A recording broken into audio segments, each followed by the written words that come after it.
Hello and welcome to your in-depth horoscope forecast for week commencing the 23rd of December. So your Christmas horoscope for the Sun or the Ascendant. If you've yet to subscribe to my channel, I'd be honoured if you did so now. Now, of course, late last week, the Sun made its way into the sign of Capricorn, which it does at this time of the year every year. But what makes this a particularly special week is the Sun is going to be combining with Jupiter, the planet of growth.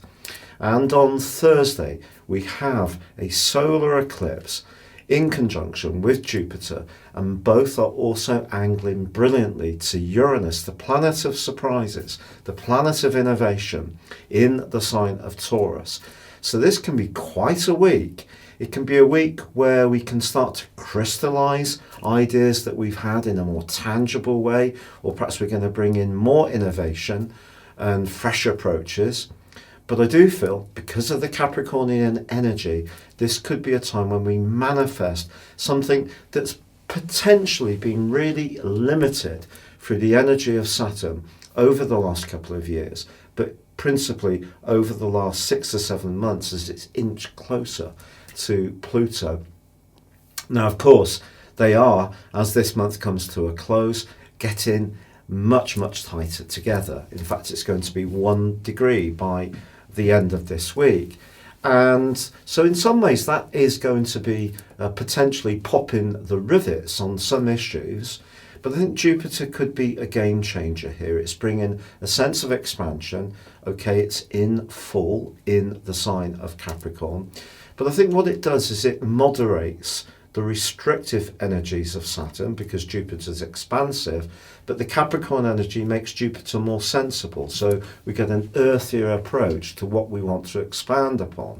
So depending on where this conjunction on this solar eclipse occurs in your particular zodiac sign, then that's where the action's going to be over the next 6 months on the back of this lunation. Now, also this week, we're going to see a semi-sextile between Mercury and Mars. And on Christmas Day itself, Mercury's going to be combining with the moon in Sagittarius. So that's an interesting combination, isn't it? That should make us all jolly and upbeat. It's going to be important not to sort of be too blurty. We need to think before we speak with that combination. But also, I feel that Venus is square to Uranus, Venus in Aquarius on Monday and Tuesday, could see for some lucky folks a surprise attraction, a clinch under the mistletoe, or it could mean that something that's been kept quiet in a relationship could explode to the surface, and there could be some kind of irritation on the better end of the scale. At the worst end of the scale, it could be that someone wants to break out of a relationship, obviously at the worst point of the whole year, if it just isn't working for them anymore. So we do need to be mindful of that. And then as the week draws to a close, we do have Mercury moving on Sunday into the sign of Capricorn too. And of course, because of the angle, it's also going to fall to Uranus. This gives us a great opportunity to be quite inventive when we're thinking about those New Year's resolutions. But I want to wish you a very happy Christmas, and please enjoy the rest of your forecast. Your specific forecast, Pisces, sees the Sun combining with Jupiter in the jolliest part of your scope, the 11th house, which is very much to do with your future plans. It's to do with friendships, kinships. It's to do with getting together with people. So the timing is absolutely impeccable.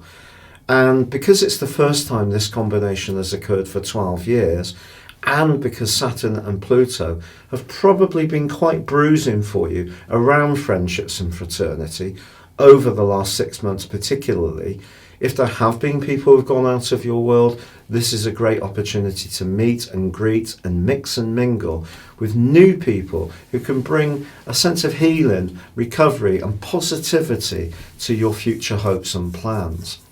Christmas Day itself does see the Moon and Mercury in the 10th house. So however you're feeling, it's likely to be very close to the surface.